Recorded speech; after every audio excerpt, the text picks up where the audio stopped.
Welcome students. Hope you all are fine and taking good care of your family. Today we're going to discuss the concept of expected utility and the total utility curves of different individuals having different risk attitude. In a certain world, individuals tend to maximize their utility. Now, what is this utility? Utility is a measure of satisfaction an individual gets from consumption, or it can be a measure of usefulness of anything. Symbolically,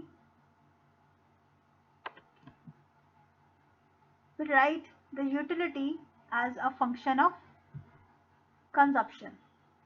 Now, this consumption can be of goods or services. It can be the consumption of income, or it can be the consumption of wealth.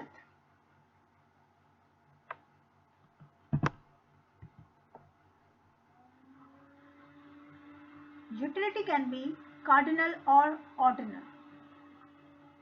In cardinal utility approach, we say that the utility an individual derives from consumption can be measured numerically.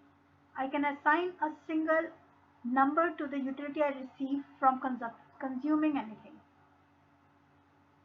While in ordinal approach, we say that we cannot assign a single or a numerical value to the utility we receive, but rather we can order our utility levels. We can have that I am having more utility from this consumption and having less utility from the consumption of any other good.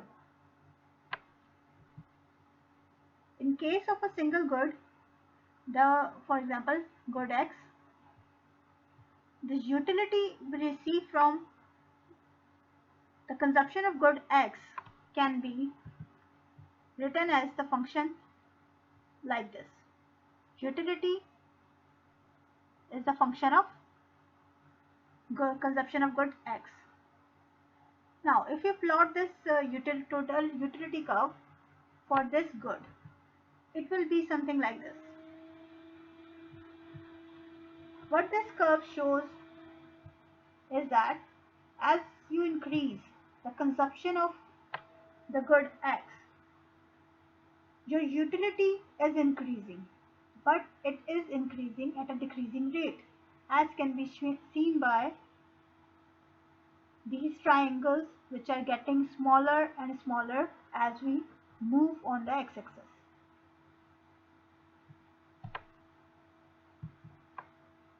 In an uncertain world, where we have lotteries and gambles that have multiple state contingent outcomes, here, obviously, when you are having multiple state contingent outcomes, your utility levels attached to each outcome would be different, and hence you will have multiple utility levels attached with each outcome realized under each state.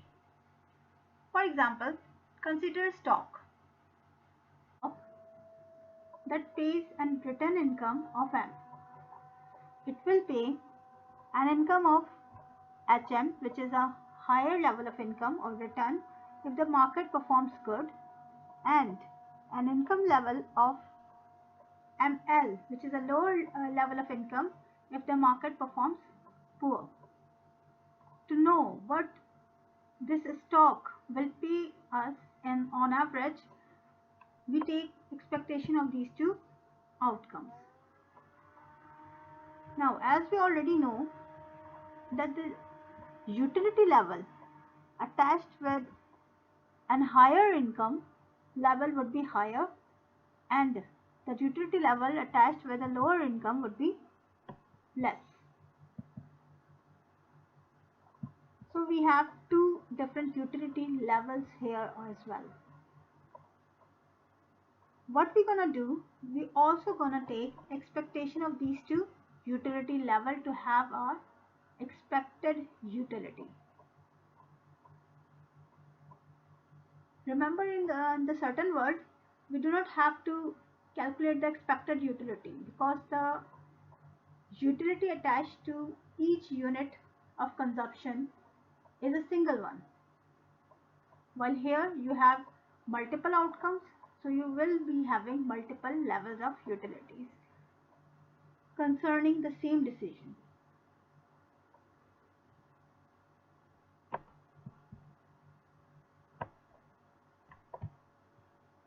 Now, what is expected utility? Expected utility is a construct used to explain the level of satisfaction a person gets when faced with uncertain choices. Here, for simplicity, we are only assuming two states faced by the individual. The probability of state 1 is pi, while the probability of state 2 would be 1 minus pi, because we are having only two states. Now, if we plot this lottery in utility and income space, having utility on the y-axis while income on the x-axis,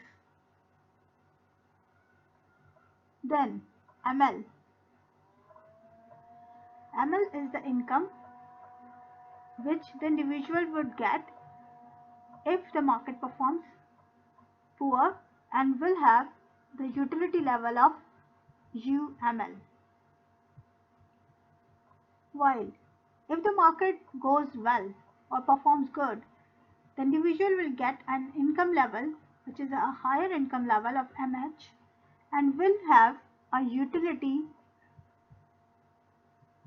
of UMH, which is a higher utility.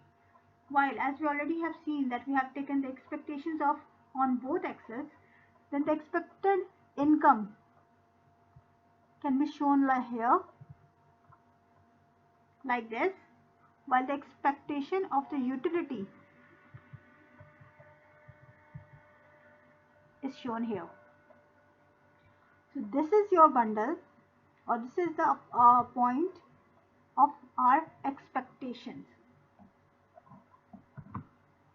Now, depending on the value of pi, this particular point can move up on this line or down on this line.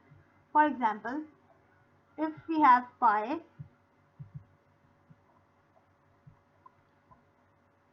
greater than 1 minus pi,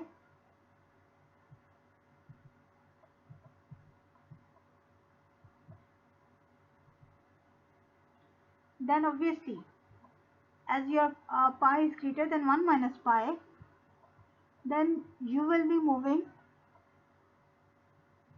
somewhere in this direction. While if the case is reversed, then you will be moving down in this direction. This particular point will move up or down on this expectation line. Obviously, if pi is greater than 1 minus pi, then you have more chances of getting this higher income. And that's why your expectation point will move towards the higher income point.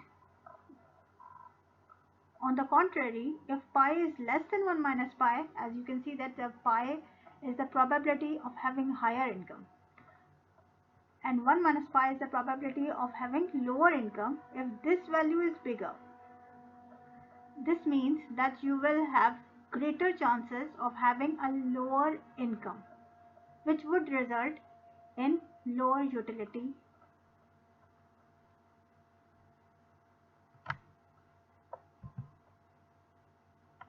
Okay, moving further.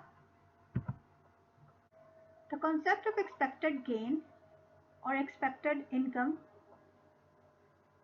and the expected utility can be used while ranking lotteries.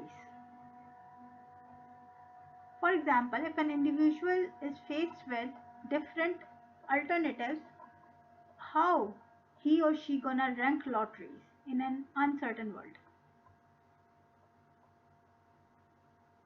The most important insight of this theory is that the expected value of the dollar outcomes, that is your expected gain, may provide a ranking of choices different from those given by the expected utility. To understand this, let's take an example. Suppose an individual has a utility function like this, and he or she, whoever you are considering, has an initial endowment of W0, which is $10. The lottery is of flipping a coin. This table shows 3 different lotteries of flipping a coin having different outcomes faced with head or tail. If the coin is flipped and the individual gets a head, this means that as per lottery 1 he will be getting $10. As per lottery 2 he will be getting 20, and as per lottery 3 he will be getting $30. While if the flip turns to be a tail, in that case the payoff is actually negative. He will have to pay now $2. In the case of lottery 2 he will be paying $5, and in case of lottery 3 he will have to pay $10. Now if we take the expectation of these outcomes for each lottery, we will have the expected income of 4 for lottery 1, $7.5 for lottery 2, and 10 for lottery 3. Given on this expected income, the individual will obviously rank 1 to lottery 3 because it is offering him a higher return in terms of expected income, and then lottery 2, and finally lottery 3.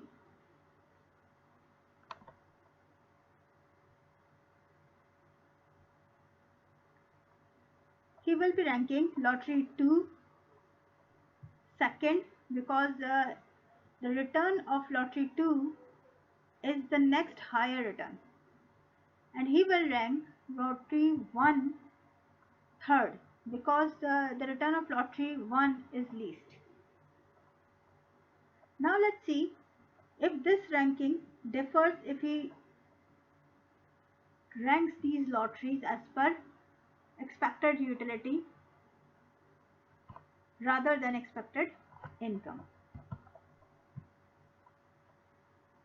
US is the utility of state S, which could be state, we are only having 2 states, state that the coin flipped will result in a head, and a state that the coin flipped will result in a tail. This is the utility function of the individual. Now here, as you can say, that utility is a function of wealth.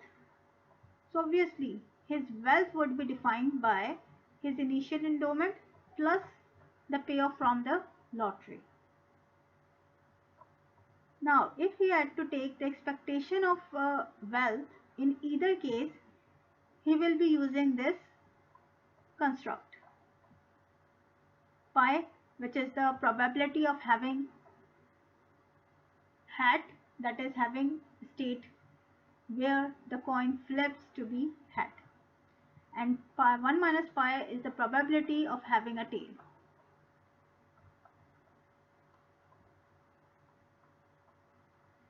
Now for lottery 1,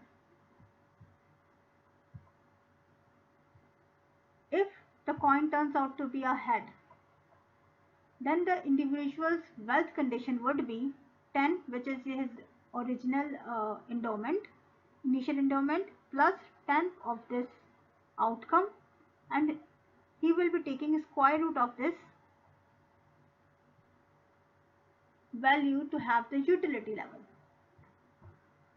Similarly, he did the same with the outcome if he faced the second state, which is the state of having tail. In that case, obviously this minus 2 and the plus will result in a minus 2, and this value would be 8. Then taking under root of 8 would give you this answer. Finally, if you add these two outcomes, given the probabilities of each state, you will have the expected utility of this lottery. In the same way, the expected utility of lottery 2 and lottery 3 can be calculated. Now, compare the lottery rankings. As per expected utility, lottery 2 has the highest expected utility as compared to lottery 3 and lottery 1. So the individual has ranked lottery 2 as 1 or first because it has the highest utility, expected utility level. Then he ranked lottery 1, 2 and lottery 3 the third. These are the rankings given by the individual on the basis of income, expected income, and these are the rankings given by the individual in the case of expected utility. So you can see that the ranking differs as the individual changes his ranking criteria from expected income to expected utility. This leads to the insight that if two lotteries provide the same expected income, the expected gain principle will rank these two lotteries as equal. But it can be possible that as per expected utility principle, the two lotteries can have two different ranks. Similarly, if as per expected utility theory, two different lotteries have the same ranking, then the person would be indifferent between these two lotteries. The characteristics of the lotteries that lead to different expected utility despite having the same expected income is the risk associated with each lottery, which captures the inherent variability in the outcome.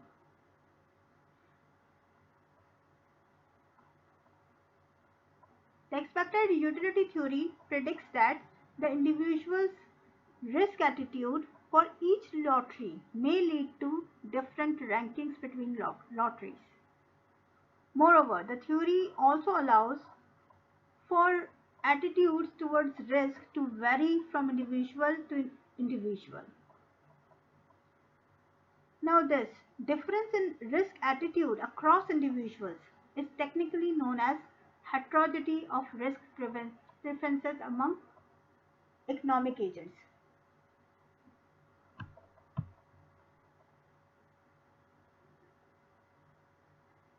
We already know that economic agents on the basis of risk can be categorized as risk aversive,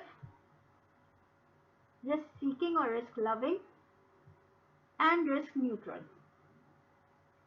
Risk aversive are the individuals who do not want to or who do not like to have risk or face situations with risk. While risk seeking is an individual who wants to face risk. He finds charm in facing situations with risk. While risk neutral is a person who is indifferent between the two things. He does not care. He is fine with having risk or not having risk. He is indifferent between the two conditions.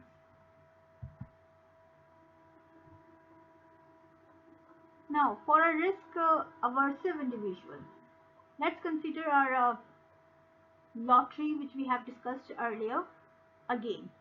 This is the same lottery of the stock in which you will have a lower income if the market performs poor and a higher income if the market performs good. And this is the expectation of income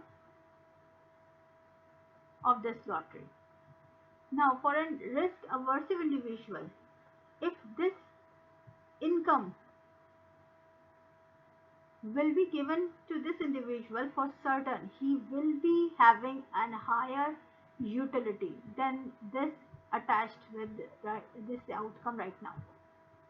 So given this income for certain, he must be having a higher utility level because he is a risk aversive individual and he do not like to have risk. So if this income will be given to him at certainty or with certainty, then he will be having a higher income level or higher utility level.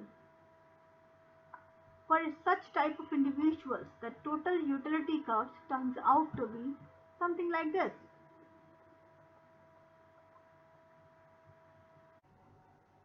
So this individual will be having a higher utility if this expected income is given to him with certainty rather than facing a risky lottery and having this income. His utility level attached with this expected income facing a lottery or facing an uncertain situation is less because he's a risk aversive individual and by facing risk his utility declines. While if the same income is given to him for sure or for certainty, his utility level will increase, as here you will have no risk. So his utility is much higher than this. The utility attached with this outcome is called the utility of the expected income, while the utility attached with this expected lottery outcome is known as expected utility of income. Now this is called expected utility of income because it is expectation of this utility level and this utility level. That is why we have said that it is an expected utility level. While for this utility level, utility of the expected income, we simply just have this income for certain and we will have a single utility level attached to it. So it is not the expected utility.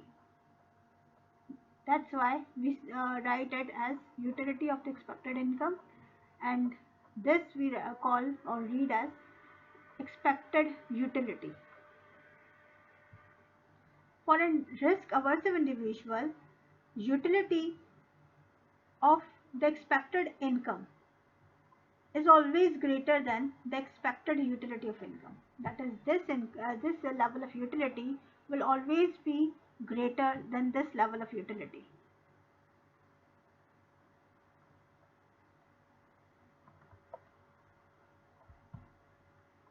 Now there is another way of seeing this situation.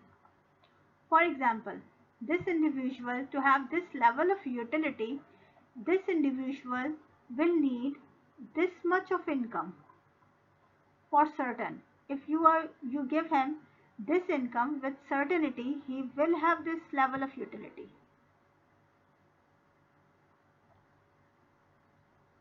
This is known as certainty equivalent of this lottery. If the individual faces a lottery, faces an uncertain situation, and he is having this much income, his expected utility will be this, which is a higher income than the certainty equivalent income. But if this income is given to him with certainty, he will be having the same utility as he is having by facing this lottery income at a point here.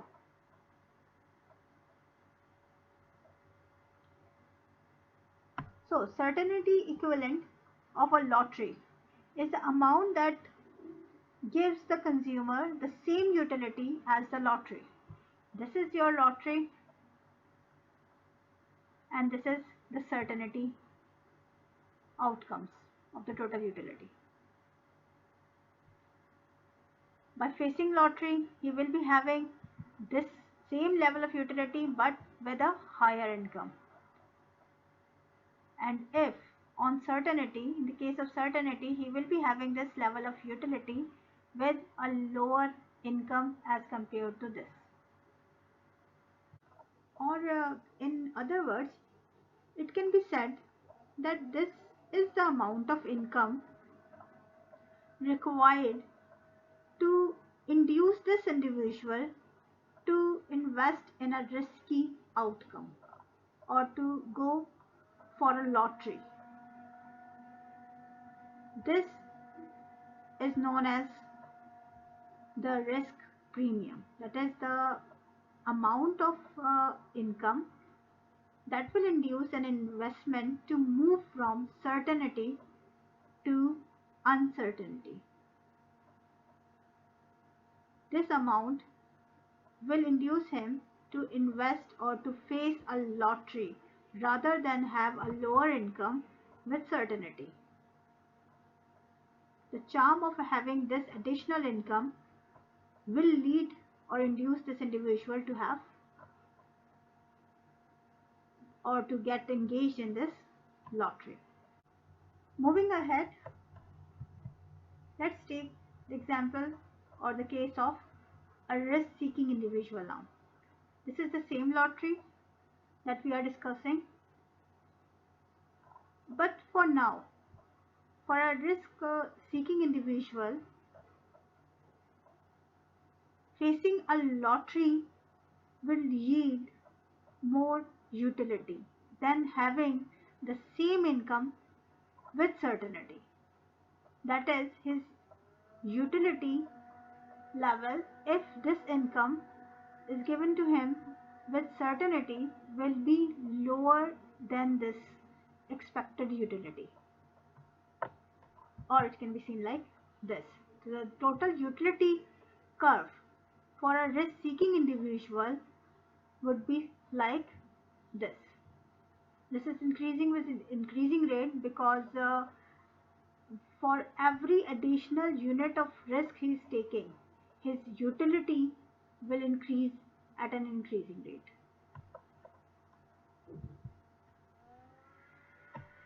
Now see that if the same expected utility is given to this risk-seeking individual with certainty, his utility level will be lower than the expected utility level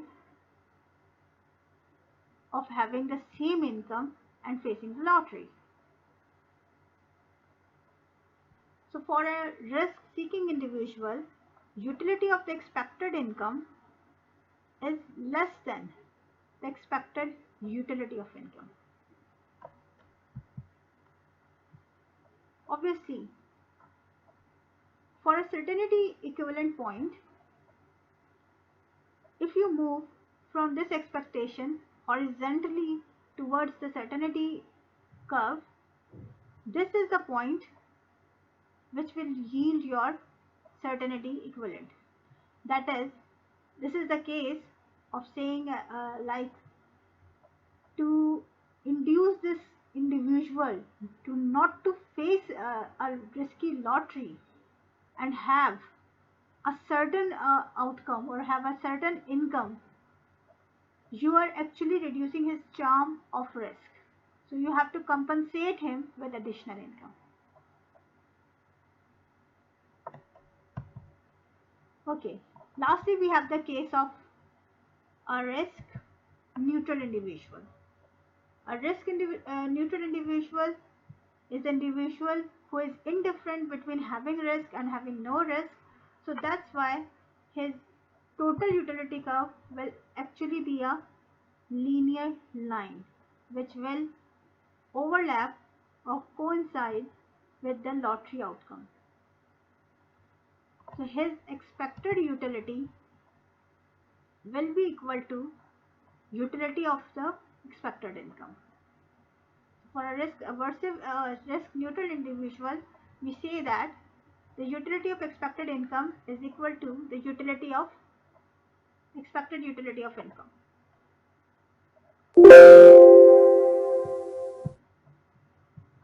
Okay. So the total utility curve for a risk aversive individual would be something like this. Now this indicates that as for every increase in the income level, the utility of a risk aversive individual is increasing, but increasing at a decreasing rate. The utility function for a risk aversive individual is something like this. While for a risk seeking individual, for having more income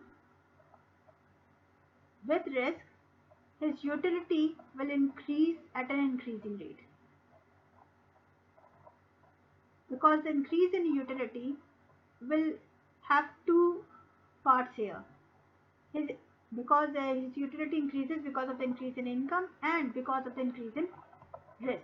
While here it is decreasing because the utility for risk aversive individual increases with income and decreases with the risk increase. So his utility is increasing at a decreasing rate, and here the utility of a risk seeking individual is increasing at an increasing rate. This is the shape of the utility function of a risk neutral individual. This is all for now. Thank you so much.